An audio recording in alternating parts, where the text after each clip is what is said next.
Today we're going to do a mixing video.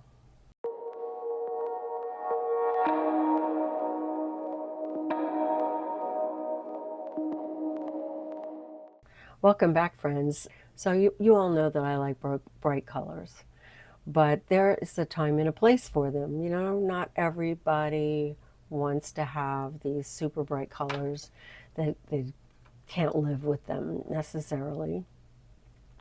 And they're just not as sophisticated, right? When we think of primary colors, we think of a daycare. We think of children. Adults want something a little more sophisticated. And so our gel prints, they kind of come out that way anyway, because the way the colors mix on the plate and the transparency and the paints are always changed, right? Even when you're working with bright colors. But what if we intentionally mixed them so that they were more muted and more sophisticated, and they all went together really well? That's what we're going to do today. Let's get started. So I pulled out all my Nova color paints, and I'm starting with this gray. This is like a neutral gray 5. And I have a cadmium red, an Indian yellow.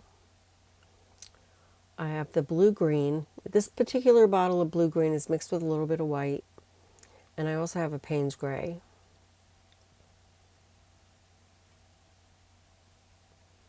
So I'm going to do some swatches over on the paper on the side. This gray is a neutral gray 5 by Nova Color, and in the big bottle I actually mixed up some white in with that. So I'm going to mix up a little bit of the gray with each one of these colors. Swatch it over on this side, and you'll see it's a really nice, beautiful red that we end up with.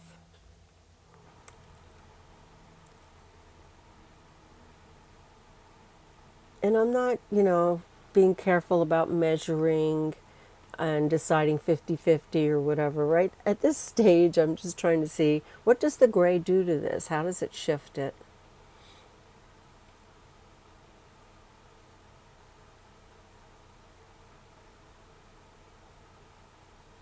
And eventually, we're going to actually mix these on the plate.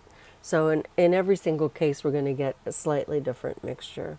But as you can see, we're getting a nice muted color in every single case. Now the Payne's gray, I'm not sure what's going to happen here. I'm hoping that it's going to still read as a blue, like more of a blue than the Payne's gray normally does. And I think it's gorgeous. So each of these colors is actually transparent in their natural form. Now this is the full strength of each color.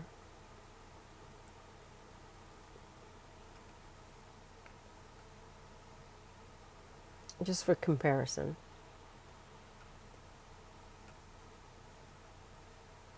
I should have done that to start with. Look at how bright that Indian yellow is, and look at just that, little bit of gray. It actually is sort of like a greenish yellow.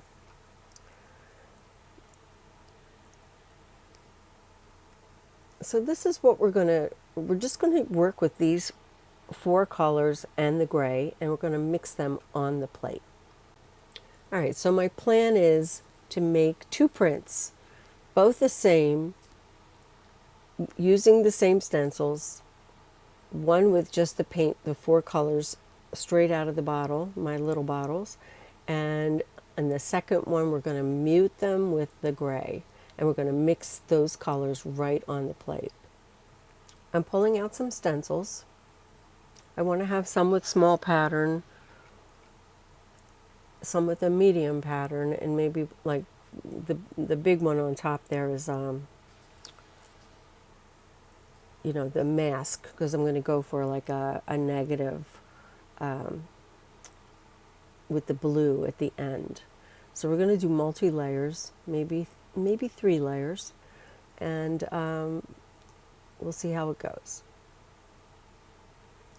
And that stencil mask will give us a negative composition. Okay, so I'm going to go with yellow being my lightest color. I'm going to make a background paper. So this is just a yellow paper.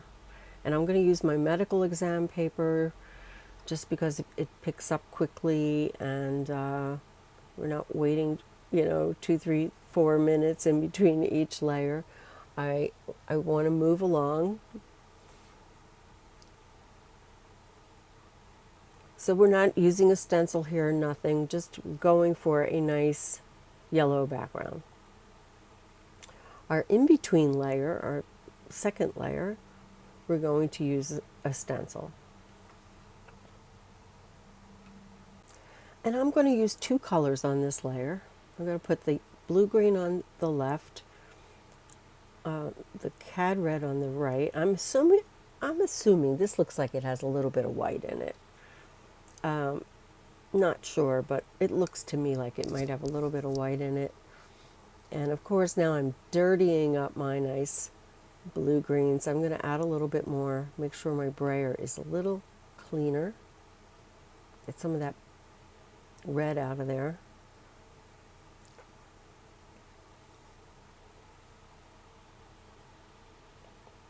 And now we're going to take this. This can be a stencil or it could be a mask, however you want to look at it.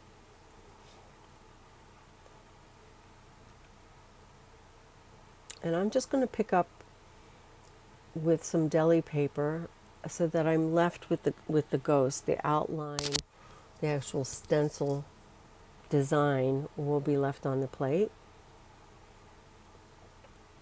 And now I'm going to go over my yellow background. The nice thing about this paper is it's thin enough that you can almost like register it pretty accurately. But I don't really care because it's collage paper. If I was doing a composition, it would be very important to be completely registered.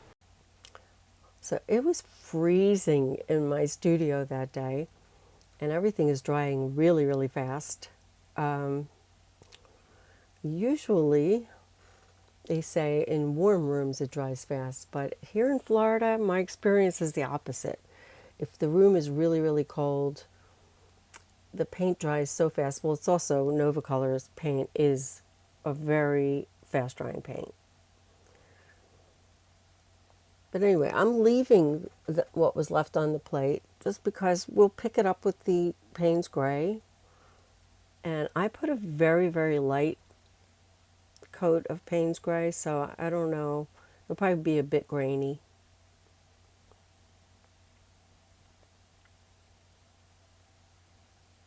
And remember, it's transparent, so we're going to see those other colors through it, even though it's a dark color.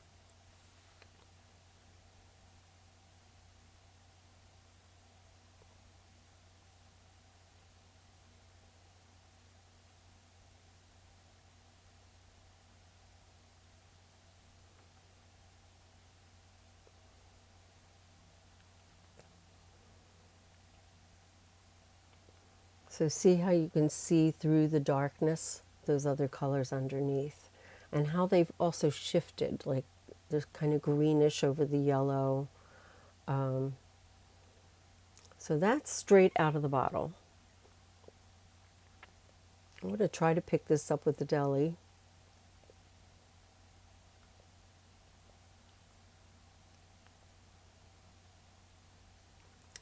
But again, it was almost dry by the time I attempted that. So normally I would, pick that up with something, but let's move on. So I'm going to try to clean my plate with a baby wipe. So I'm not attempting to clean this entirely. I want to kind of pick up some of that grunge on my next print. So I'm just roughly going through with my baby wipe, but you'll see a lot more is left there than it looks. And I'm drying the plate now with a shop towel.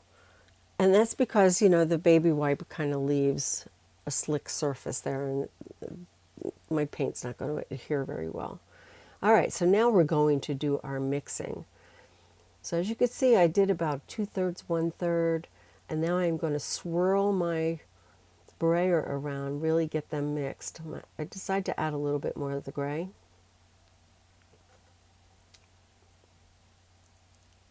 And after it's mixed, then you could go back and forth in different directions.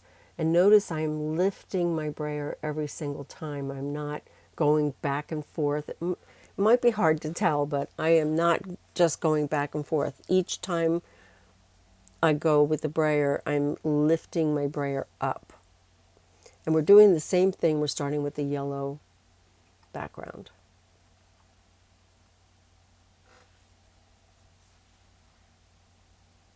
And I love the way these colors look over here on the brayer off sheet.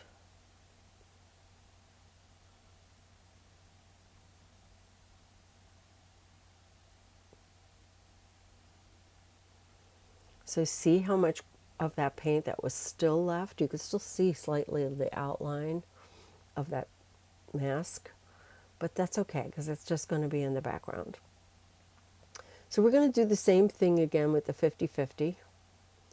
And I don't know how I'm going to do this, but I'm somehow going to figure out how to stay on my side, my one side, and still mix.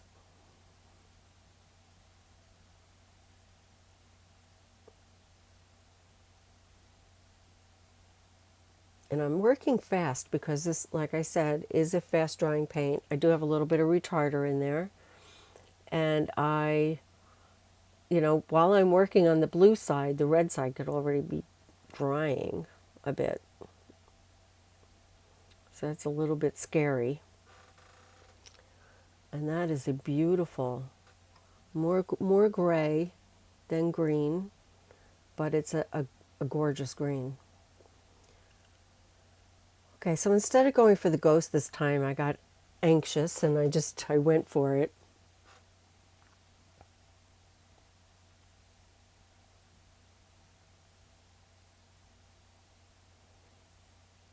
Because of the mixing, it was a good idea that I did this because I think the paint would have been too dry. So see how the red didn't pick up as well as the blue? And that was because a lot of it was already dry.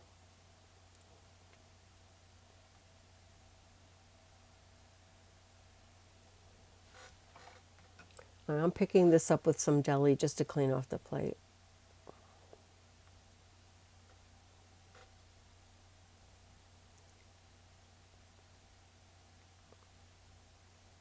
And it's not picking up because it's dry already, especially on the red side.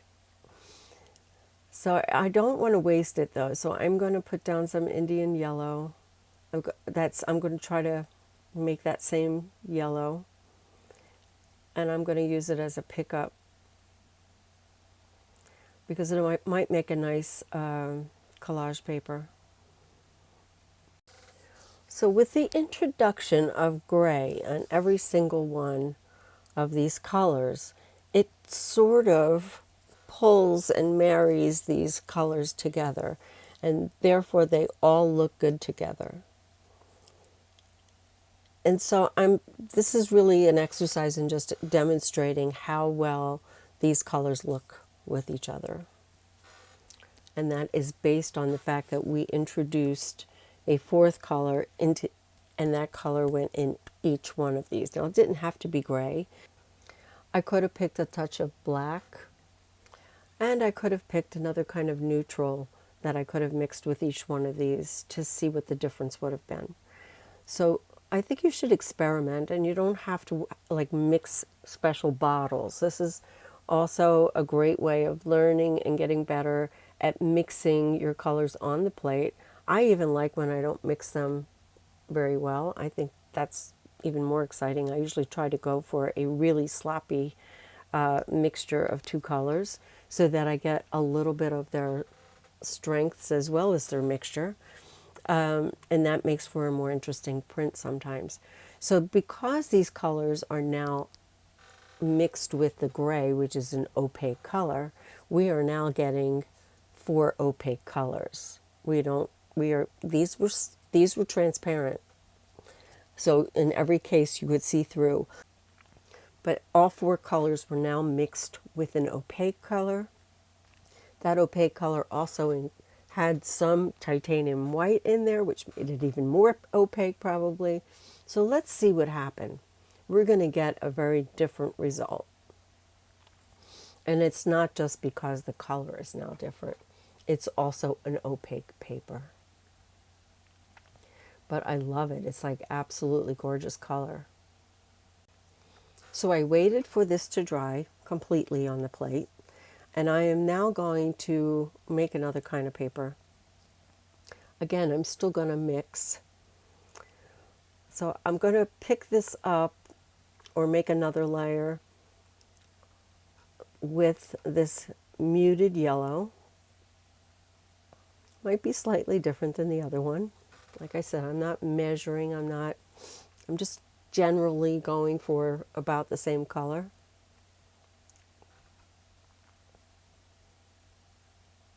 I'm going to pick up with a clean sheet of medical exam paper. And I waited a little bit longer so that both layers would pick up. So maybe about 2 minutes. So in this print, we're going to do the same thing with the colors. We're going to keep the colors very muted, but we're going to go for a different type of result. So we started with the large dark image, and now we're going to overlay color in a finer pattern on top of that. And we're going to do one color at a time, different than the last time. So I'm going to add an additional finer pattern stencil. I was just getting a little excited about some of the patterns that were on the stencil.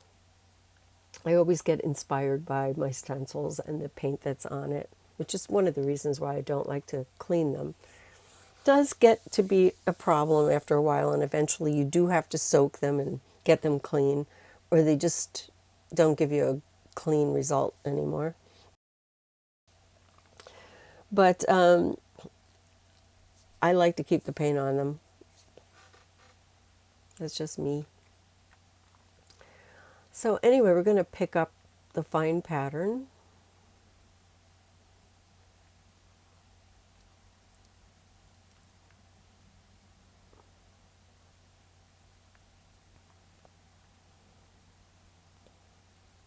So when I do this with finer patterns, sometimes I like to have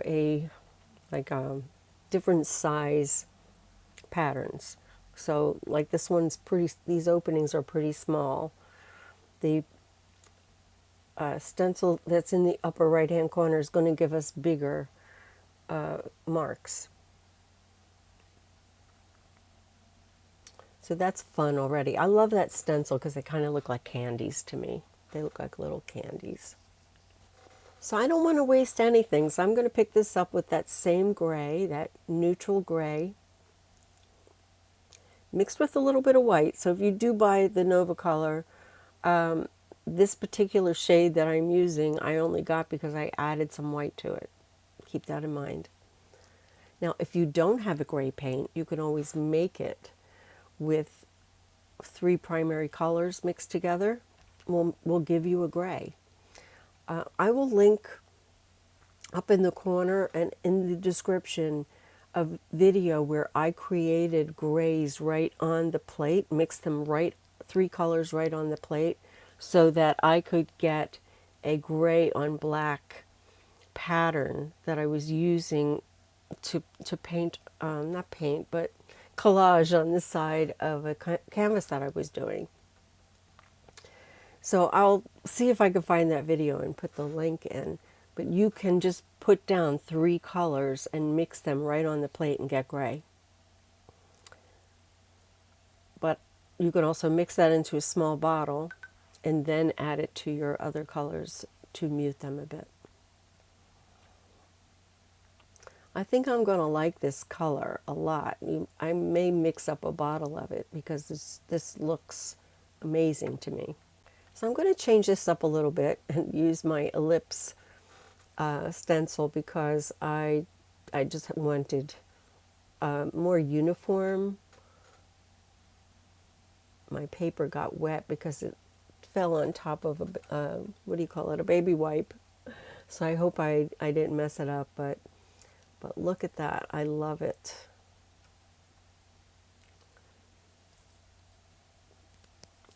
And of course now I have another, I have to wait for that to dry, but I have another ghost that I want to pick up because, as collage paper, I think they're going to go well together. I'm sorry for my voice today. I'm really, really struggling to speak. I have to keep stopping the voiceover to cough and to, clear my throat a little bit. Hopefully this will clear up soon. It's actually much better than it was. It's just because I'm talking too much. And of course the doctor says, don't talk. I talk for a living. So as usual, I also fall in love with my brayer off sheets. And this is the same thing. It's like muted colors, and still it's fabulous. I wish there was a little bit more of that darker Payne's gray. So these 2 extra collage papers, they'll probably come in handy someday because they're because of the mutedness, they're a little bit more neutral. So I can always add it, especially this one, because the gray and the blue have less contrast. So there's pattern, but it's soft and it's quieter. The red one is a little more contrasty, a little bit more in your face, kind of. But the blue one with the gray, real quiet. So I hope this takes away the intimidation of mixing colors. I would even try, mixing the green and the red together, or mixing the yellow and the green together, or adding a little bit of that yellow to the Payne's gray, and mix it up on the plate and see what you get. And then add some gray to that. Mix 3 colors together instead of just 2. Especially on the plate, it's very forgiving. Just mix it up. If you need a little bit more blue, you squirt on a little bit more blue. Once you've mixed it into a bottle, it's a different story. It's really hard to fix. But mixing it on the plate is a great way to get used to playing with mixing colors, because you're just using, little dollops of paint and not, trying to mix an entire jar or a bottle of paint. So let me know if you enjoy this kind of a video. I didn't do a lot of prints, but I think I made enough to give you a great example of, how easy this is and how different your prints could look. So until next time, don't forget to create, inspire, and share, and I'll see you soon. Take care. Bye-bye.